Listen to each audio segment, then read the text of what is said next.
നെറ്റനായ ministries YouTube ചാനലിലേക്ക് അവർക്കും സ്വാഗതം. നമ്മൾ റോമർക്ക് എഴുതിയ ലേഖനം 12-ാം അധ്യായത്തിൽ ക്രിസ്തു എന്ന മാർമിക ശരീരത്തിൻ്റെ ഉപദേശമാണ് നമ്മൾ കഴിഞ്ഞ ദിവസം പഠിച്ച doctrine of the body of Christ. ക്രിസ്തു എന്ന മാർമിക ശരീരത്തിലെ അംഗങ്ങളായിട്ടുള്ള വിശ്വാസികൾ, അവർക്ക് ഓരോ കഴിവുകൾ, വരങ്ങൾ, ഗിഫ്റ്റ്, കൃപയുടെ ദാനങ്ങൾ കൊടുത്തിട്ടുണ്ട്. ആ കൃപയുടെ ദാനം അവർ ഉപയോഗിക്കേണ്ടത് എങ്ങനെയാണ്? ക്രിസ്തുവിന് അളവ് കൂടാതെ കൊടുത്തതുപോലെ ദൈവത്തിൻ്റെ ആത്മാവ് അവർക്ക് ഇഷ്ടപ്പെടുന്നവർക്ക് ദൈവത്തിൻ്റെ കൃപ അനുസരിച്ച്, ദൈവം നമുക്ക് പകരുന്ന കൃപ അനുസരിച്ച് നമുക്കത് തരുന്നു എന്ന് നമ്മൾ മനസ്സിലാക്കുക. 6 മുതൽ 8 വരെ ഉള്ള വാക്യങ്ങളിലെ ആകയാൽ നമുക്ക് ലഭിച്ച കൃപയ്ക്കൊത്തവണ്ണം വെവ്വേറെ വരമുള്ളതുകൊണ്ട്, പ്രവചനം എങ്കിൽ വിശ്വാസത്തിനൊത്തവണ്ണം, ശുശ്രൂഷ എങ്കിൽ ശുശ്രൂഷയിൽ, ഉപദേശിക്കുന്നവനെങ്കിൽ ഉപദേശത്തിൽ, പ്രബോധിപ്പിക്കുന്നവനെങ്കിൽ പ്രബോധനത്തിൽ, ദാനം ചെയ്യുന്നവൻ ഏകാഗ്രതയോടെ, ഭരിക്കുന്നവൻ ഉത്സാഹത്തോട്, കരുണ ചെയ്യുന്നവൻ പ്രസന്നതയോടാകട്ടെ. ഇവിടെ കാണുന്നത് നമ്മൾ ഏത് രീതിയിലാണ് ദ ഗിഫ്റ്റ്സ് ഓഫ് ഗ്രേസ് ഉപയോഗിക്കേണ്ടത്. 7 ഗിഫ്റ്റിനെ കുറിച്ചുകൂടെ പറയുന്നുണ്ട്. ഈ ഗിഫ്റ്റ് എന്നുള്ള വേർഡ് കരിസ്മാറ്റ എന്ന് പറയുന്ന വേർഡിൽ നിന്ന് വന്നിരിക്കുന്ന വേർഡാണ്. എല്ലാം അതിൻ്റേതായിട്ടുള്ള പ്രാധാന്യങ്ങളുണ്ട്. ഇപ്പോൾ സഭയിലെ സ്റ്റേജിൽ ഇല്ലാത്തവരേക്കാളും പ്രാധാന്യമുള്ളവരാണ് പുറകിലിരിക്കുകയും പ്രാർത്ഥിക്കുകയും ചെയ്യുന്നവരെ, സഹായിക്കുന്നവരെ. ഇവരെല്ലാം ആവശ്യമാണ് സഭയിലെ. എന്നുവെച്ചാൽ കർത്താവിൻ്റെ ശരീരമാകുന്ന സഭയിലെ ഇവരെല്ലാവർക്കും അതിൻ്റേതായിട്ട് റോളുണ്ട് എന്ന് മറന്നു പോകരുത്.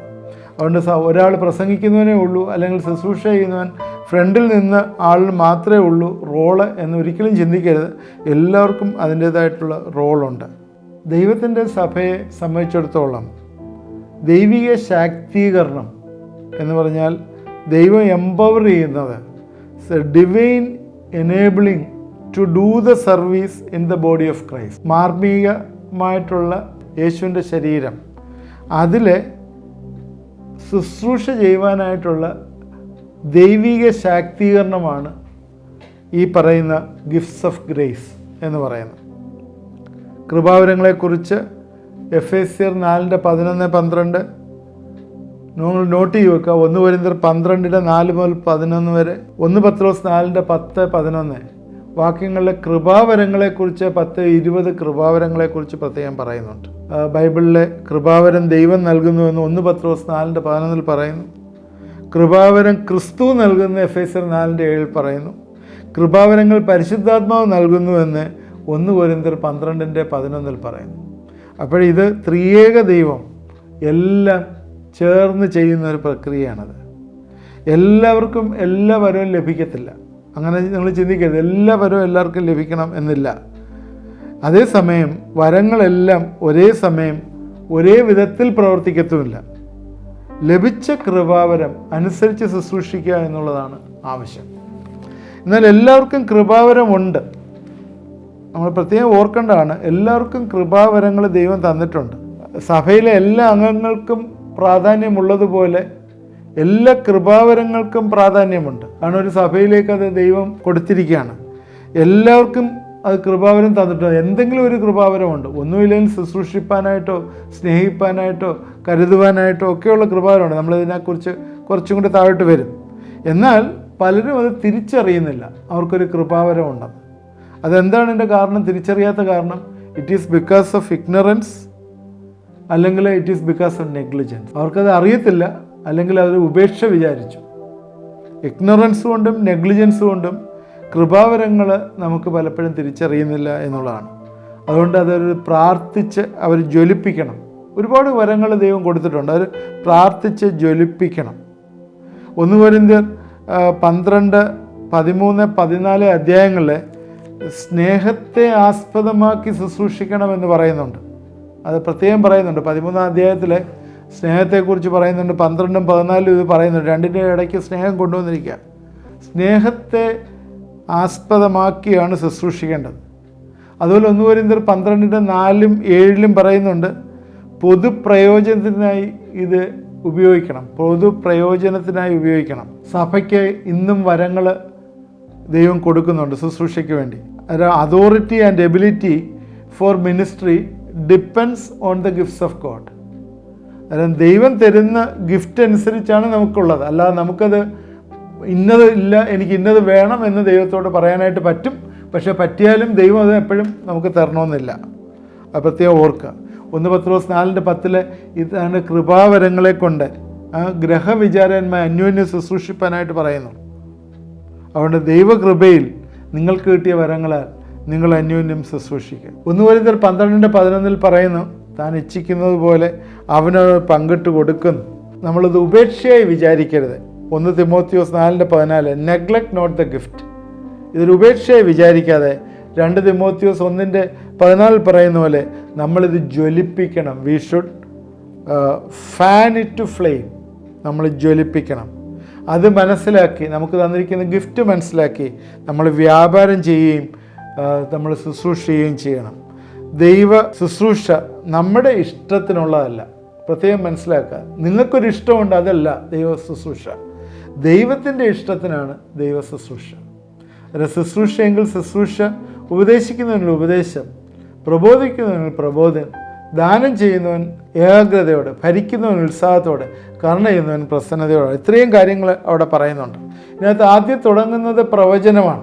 1 കൊരിന്ത്യർ 14 അധ്യായത്തിൽ അതിനെക്കുറിച്ച് കൂടുതലായിട്ട് നേരത്തെ സംസാരിച്ചിട്ടുള്ള ദൈവാത്മ പ്രചോദിതമായ സംസാരമാണ് പ്രവചനം. അതൊരു ഫോർടെല്ലിംഗ്, ഒരാളുടെ ഭാവി പറയുന്നൊരു കാര്യമല്ല പ്രവചനം. പഴയ നിയമത്തിലെ പ്രവാചകന്മാരുണ്ടായിരുന്നു. അത് പറഞ്ഞുകൊണ്ടിരുന്നത് എന്താണ്? ദൈവം വെളിപ്പെടുത്തിയ കാര്യങ്ങൾ, ജനങ്ങൾക്ക് വേണ്ട കാര്യങ്ങൾ, ദൈവത്തിൻ്റെ വെളിപ്പെടുത്തിയ കാര്യങ്ങൾ സഭയിൽ കൊണ്ടുവരിക എന്നുള്ളതാണ്. എന്നാൽ ഈ നാളുകളിൽ അന്ന് തിരുവെഴുത്ത്, നമുക്ക് ഈ പറയുന്ന പോലുള്ള തിരുവെഴുത്തുകളില്ലായിരുന്നു, ചുരുളുകളിലായിരുന്നു ഉണ്ടായിരുന്നു. അത് പലയിടത്തും എഴുതി വെച്ചിരുന്ന ജനങ്ങൾക്കത് കിട്ടിയിരുന്നില്ല. എന്നാൽ ഇന്ന് നമുക്ക് എഴുതപ്പെട്ട ദൈവവചനം ഉള്ളതിനാൽ പ്രവചനവരം നീങ്ങിപ്പോയി നിന്നു പോയിട്ടൊന്നുമില്ല. പ്രവചനം ഇപ്പോഴും ഉണ്ട്. എന്നാൽ പ്രവാചകന്മാർ നേരത്തെ ഉള്ളതുപോലെ 1-ാം നൂറ്റാണ്ടിലുണ്ടായിരുന്ന അല്ലെങ്കിൽ നേരത്തെ ഉണ്ടായിരുന്ന പ്രവാചകന്മാർ പോലെ ഇപ്പോഴുള്ള പ്രവചനമെല്ലാം തന്നെ ദൈവവചനത്തിൽ നമ്മളെ ഉറപ്പിക്കുവാനും ദൈവഹിതത്തിൽ നമ്മളെ നടത്തുവാനുമാണ്. അല്ലാതുള്ള പ്രവചനങ്ങളില്ലേ ബ്രദറെ എന്ന് ചോദിച്ചാൽ പേഴ്സണലായിട്ട് ചിലപ്പോൾ ഉണ്ടായേക്കാം. നിങ്ങളെ ഒരിക്കൽ വന്നൊരാൾ പ്രാർത്ഥിച്ച് ചില കാര്യങ്ങളൊക്കെ നിങ്ങളോട് പറഞ്ഞേക്കാം, ഇല്ലെന്നൊന്നും ഞാൻ പറയുന്നില്ല. എന്നാൽ പ്രധാനമായിട്ട് പ്രവചന ശുശ്രൂഷയെക്കുറിച്ച് നമുക്കറിയേണ്ടത് നമ്മുടെ എൻകറേജ്മെൻറ്റിന്, സഭയുടെ എൻകറേജ്മെൻറ്റിന്, അല്ലെങ്കിൽ നമ്മുടെ സഭയുടെ വർധനവിന് വേണ്ടി ഒക്കെയാണ് ഉള്ളത്. പിന്നെ അതുപോലെ ഇത്തിരി കാര്യങ്ങൾ അതിൽ പറയുന്നുണ്ട്. ഉപദേശം, ടീച്ചേഴ്സ്, തിരുവെഴുത്ത് പഠിപ്പിക്കുന്നത്, വചന ശുശ്രൂഷയെക്കുറിച്ച് പറയുന്നുണ്ട്. വിശ്വാസത്തിന് ഒത്തവണ്ണം സെർവിങ്, ശുശ്രൂഷ ചെയ്യുന്നുണ്ട്. മാർത്തയുടെ ശുശ്രൂഷ, ദൂതന്മാരുടെ ശുശ്രൂഷ, ഇതൊക്കെ ഇങ്ങനെ ബൈബിളിൽ പറയുന്ന ശുശ്രൂഷയാണ്. അതുപോലെ ഒരുപാട് ശുശ്രൂഷകൾ ബൈബിളിൽ പറയുന്നുണ്ട്. മേശയിലെ ശുശ്രൂഷ എന്ന് പറഞ്ഞ് ആദിമസഭയിലെ കുറച്ച് പേരെ അപ്പോയിൻ്റ് ചെയ്യുന്നതായിട്ട് നമുക്ക് കാണാം. ഇങ്ങനെയൊക്കെയുള്ള ശുശ്രൂഷകൾ ഉണ്ട്, സഭയിലുണ്ട്, ഇപ്പോഴും അത് നിലവിലുണ്ട്. അതുകൊണ്ട് നമ്മൾ ഇവിടെ പറയുന്ന ഇതിൻ്റെ പ്രധാനപ്പെട്ട ഹെഡിങ് ആദ്യം കിടക്കുന്ന 3-ാം വാക്യത്തിലാണ്. നമുക്ക് ലഭിച്ച കൃപയിൽ നമ്മൾ സുബോധവണ്ണം ഭാവിക്കണം എന്നുള്ളതാണ് പറയുന്നത്. അത് ചെയ്യുന്നതൊക്കെ തന്നെ പ്രസന്നതയോട് ചെയ്യട്ടെ. ദാനം ചെയ്യാനുള്ള കൃപയുണ്ട്, അത് വലിയ കൃപയാണ്. ഭരിക്കാനുള്ള കൃപയുണ്ട്, ലീഡിങ് എന്നാണ് അതിൽ ഇംഗ്ലീഷിൽ പറയുന്നത്. ഷോ മേഴ്സി, ചിയർഫുൾനെസ്, ഇതെല്ലാം തന്നെ നമുക്ക് തന്നിരിക്കുന്ന പരിശുദ്ധാത്മാവിൻ്റെ ഗിഫ്റ്റാണ്. ഓരോരുത്തന് അവനവൻ്റെ പ്രാപ്തി പോലെ ദൈവം കൊടുക്കും. ചില ആളുകളെ സംബന്ധിച്ചിടത്തോളം ഷോയിങ് മേഴ്സി, കരുണ ചെയ്യുന്നതാണ്. രോഗികളെ സന്ദർശിക്കുക, അവർക്ക് വേണ്ടി പ്രാർത്ഥിക്കുക, ശുശ്രൂഷ ചെയ്യുക, ഇങ്ങനെയൊക്കെയുള്ള ഉത്തരവാദിത്തങ്ങൾ സഭയിലുണ്ട്. സഭയിലത് ചെയ്യുക എന്നുള്ളതാണ് ആവശ്യം. 7-ാം വാക്യത്തിനകത്ത് ഉപദേശിക്കുക എന്ന് പറയുന്ന ഒരു കാര്യം, ടീച്ചിങ്. ഈ ടീച്ചിങ് മിനിസ്ട്രി എന്ന് പറയുന്നത് സത്യങ്ങൾ നമ്മെ പഠിപ്പിക്കുകയാണ്. അപ്പല്ലോസ് എന്ന് പറയുന്ന ഒരു ആളുണ്ടായിരുന്നു, അപ്പോസ്തല പ്രവൃത്തി 18:24. അദ്ദേഹം ഈ കാര്യങ്ങളൊക്കെ പഠിപ്പിക്കാനായിട്ട് ഭയങ്കര സമർത്ഥനായിരുന്നു എന്ന് എഴുതിയിട്ടുണ്ട്. അപ്പല്ലോസ്. ഉപദേഷ്ടാക്കന്മാർ, ടീച്ചേഴ്സ്, അവർ പ്രവാചകന്മാരിൽ നിന്ന് വ്യത്യസ്തരായിരുന്നു. അവർ തിരുവെഴുത്തുകൾ സുവിശേഷ വെളിച്ചത്തിൽ വ്യാഖ്യാനിച്ച് പഠിപ്പിക്കുകയായിരുന്നു. അത് പ്രത്യേകം ശ്രദ്ധിക്കുക. അവരുടെ ടീച്ചിങ്, ഉപദേശമായിരുന്നു examining and studying and teach in the body of Christ. അതാണ് ഉപദേശം എന്ന് പറയുന്നത്.